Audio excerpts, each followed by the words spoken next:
गाली दे रहे हैं निर्वाचित मुख्यमंत्री को सर, यही संस्कार सिखाते हैं आप लोग। आरएसएस की शाखा में यही संस्कार सिखाया जाता है। 3 बार के लोकप्रिय मुख्यमंत्री को गाली दी जा रही है सर, इनका प्रदेश अध्यक्ष गाली दे रहा है। धन्यवाद मान्यवर, आपने फाइनेंस बिल पे मुझे अपनी बात कहने का मौका दिया। मान्यवर, मैं अवध के क्षेत्र से आता हूं, सुल्तानपुर से, उत्तर प्रदेश के, और वहां के अवधि के एक बड़े अच्छे कवि हुए रफीक सादानी साहब। उन्होंने अवधि में एक लाइन लिखी कि जब जब चुनाव आवत है, भात मांगा पुलाव आवत है। भारतीय जनता पार्टी की हालत यही है मान्यवर। इनकी सरकार, चुनाव आ जाए तो पेट्रोल का दाम कम, डीजल का दाम कम, गैस का दाम कम, सीएनजी का दाम कम, पीएनजी का दाम कम, सारी चीजों में महंगाई कम। चुनाव बीत जाए तो पेट्रोल का दाम महंगा, डीजल का दाम महंगा, गैस के सिलेंडर का दाम महंगा, सीएनजी का दाम महंगा, पीएनजी का दाम महंगा, सारा कुछ महंगा करने में लग जाते हैं। इसका मतलब महंगाई से कोई आपका गोपनीय समझौता है मान्यवर, कोई गोपनीय समझौता है। जब चुनाव आता है आप कहते हैं थोड़ा दूर हो जाओ, जैसे ही चुनाव खत्म होता है कहते हैं आओ हम तुम्हें बढ़ा रहे, आओ तुम्हें बढ़ा रहे। इस गोपनीय रिश्ते का खुलासा कीजिए। आप लोग ये जो झूठे तर्क देते हैं देश के सामने कि भाई इस समय तो युद्ध की स्थिति है, इस समय तो अंतर्राष्ट्रीय बाजार में कच्चे तेल का दाम बढ़ रहा है, अंतर्राष्ट्रीय बाजार में कच्चे तेल का दाम पिछले 7 वर्षों में कब कब बढ़ा और कब कब घटा, और उसके मुताबिक कब कब आपने हिंदुस्तान में डीजल और पेट्रोल का दाम घटाया और बढ़ाया। इसका तथ्य अगर आप सामने रखेंगे तो पूरे देश के सामने आपका चेहरा काला हो जाएगा कि कितना बड़ा झूठ आप इस देश की जनता से बोलते हैं। महंगाई आपको बढ़ाना होता है, उसके लिए 1000 तर्क आपके पास मौजूद है। दूसरी बात, अभी तो शुरू हुआ, फिर से बोलना शुरू कर देते हैं लोग।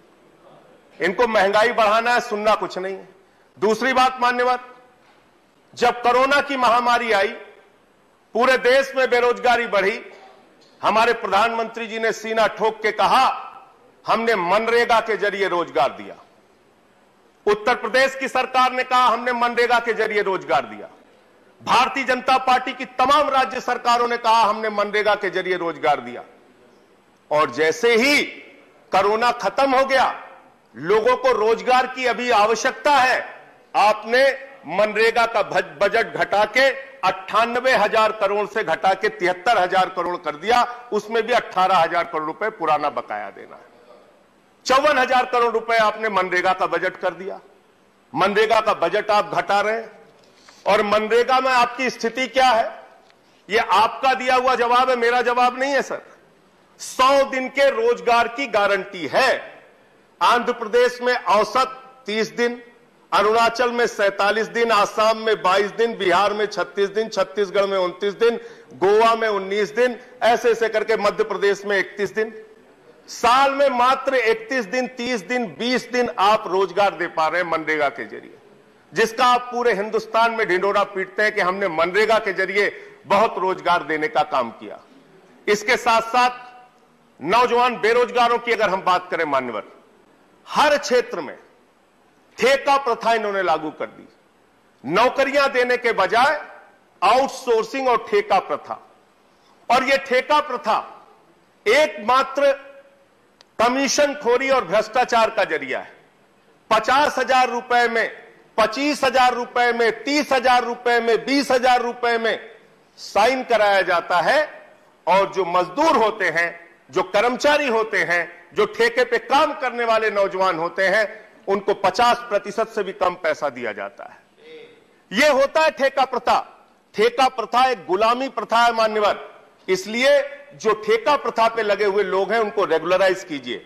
और इस ठेका प्रथा के जरिए हिंदुस्तान के तमाम सरकारी डिपार्टमेंट्स के अंदर, जहां दलितों के लिए आरक्षण है, जहां पिछड़ों के लिए आरक्षण है, हमेशा से आपकी दलित और पिछड़ा विरोधी जो मानसिकता है, उसके कारण से आप इस ठेका प्रथा को बढ़ावा दे रहे हैं। इससे आदिवासियों का, दलितों का, पिछड़ों का आरक्षण धीरे धीरे करके सारे विभागों में आप खत्म करते जा रहे हैं। दूसरी बात मान्यवर, काला धन की बात अगर हम कर लें, आप ढिंडोरा पीटते थे 300 लाख करोड़ काला धन आएगा, 50 लाख करोड़ काला धन आएगा।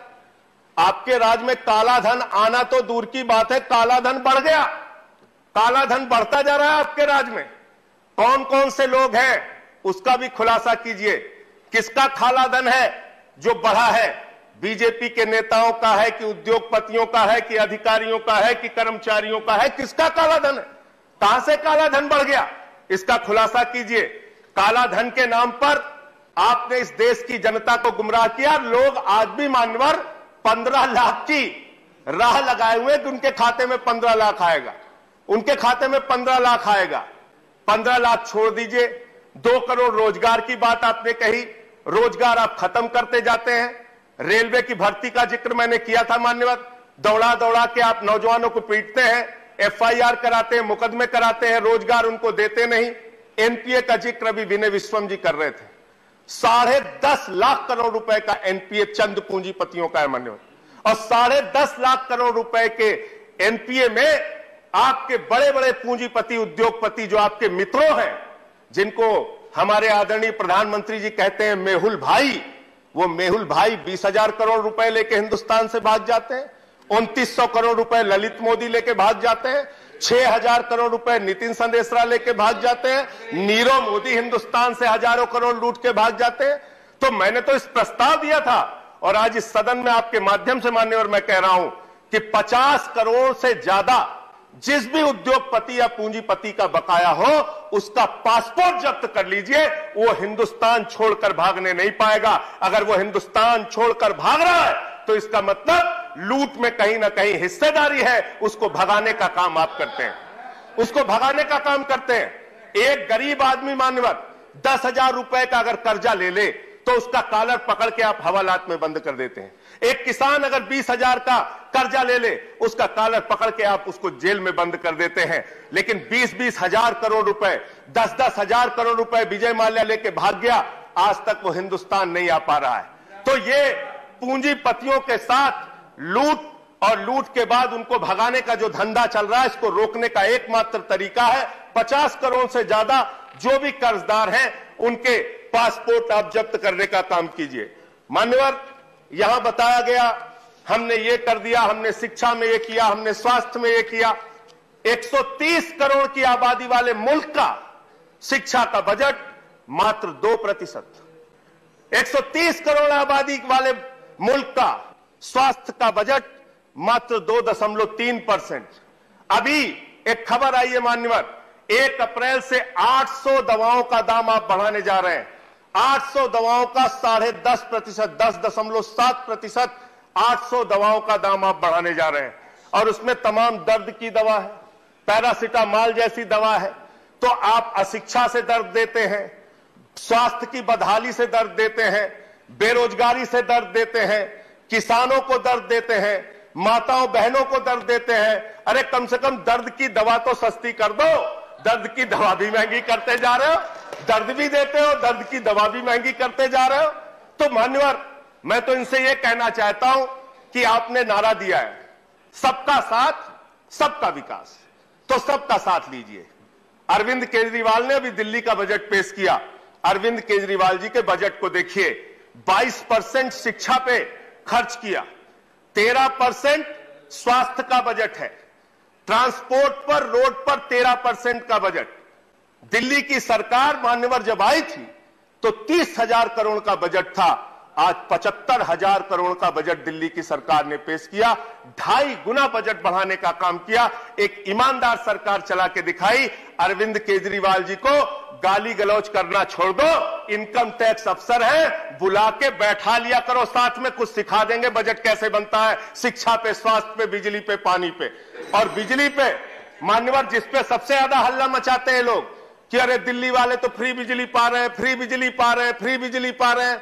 बिजली का बजट मालूम है आपको? मात्र 4%, मात्र 4% बजट में दिल्ली की जनता को हम लोग 300 यूनिट बिजली फ्री देने का काम करते हैं।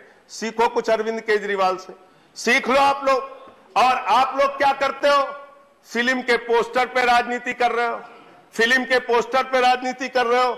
मैं तो मान्यवर इनके आपके जरिए इनसे मांग करना चाहता हूं, कश्मीरी पंडितों के दर्द पर मजाक करना और राजनीतिक ड्रामा करना बंद कीजिए और इस बजट में प्रावधान कीजिए कि कश्मीरी पंडितों के पुनर्वास के लिए कम से कम 20,000 करोड़ रुपए आपकी सरकार खर्च करेगी। प्रावधान कीजिए। और मैंने तो प्रस्ताव रखा था, सारे सांसद अपने 1 साल की निधि कश्मीरी पंडितों के पुनर्वास के लिए लगाएं। आप राजनीति कर रहे हैं और यहां विनय सहस्त्र बुद्धे साहब बैठे हुए हैं। आपकी भाषा सुनता हूं, मैं बड़ा प्रभावित होता हूं सर आपसे। आपकी भाषा सुन के मैं बड़ा प्रभावित होता हूं। आदरणीय शुक्ला जी बैठे, अरे थोड़ा ये भाषा, ऐसे बोलने की भाषा अपने नेताओं को सिखाइए। खत्म कर रहा हूं सर। हो गया। इनके प्रदेश अध्यक्ष भारतीय जनता पार्टी ऐसे नहीं, यही संस्कार सीखते हैं आप लोग। वो गाली दे रहे हैं निर्वाचित मुख्यमंत्री को सर, निर्वाचित मुख्यमंत्री को गाली दे रहे हैं। यही संस्कार सिखाते हैं आप लोग। आरएसएस की शाखा में यही संस्कार सिखाया जाता है।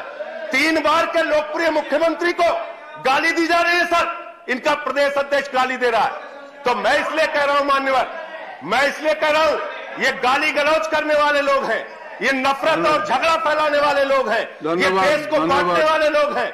आज भारत हंगर इंडेक्स में 101 स्थान पे पहुंच गया। भूख के मामले में 101 स्थान पे आपने भारत को पहुंचा दिया। खत्म कर रहा हूं सर, खत्म कर रहा हूं। और हैप्पीनेस के इंडेक्स में 136 नंबर पे भारत को आपने पहुंचा दिया। किसी को खुश नहीं रखते आप। सारा वर्ग दुखी आपसे, किसान दुखी, नौजवान दुखी, माताएं बहनें दुखी, व्यापारी दुखी, पूरे हिंदुस्तान को आपने दुखी कर रखा है। क्योंकि आपकी सरकार गरीबों की सरकार नहीं है, नौजवानों की सरकार नहीं है, पूंजीपतियों की सरकार है।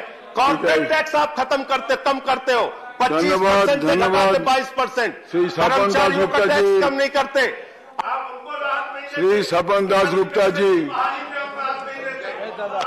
पूंजीपतियों की सरकार चला रहे हो, पूंजीपतियों की गुलामी कर रहे हो। Please start.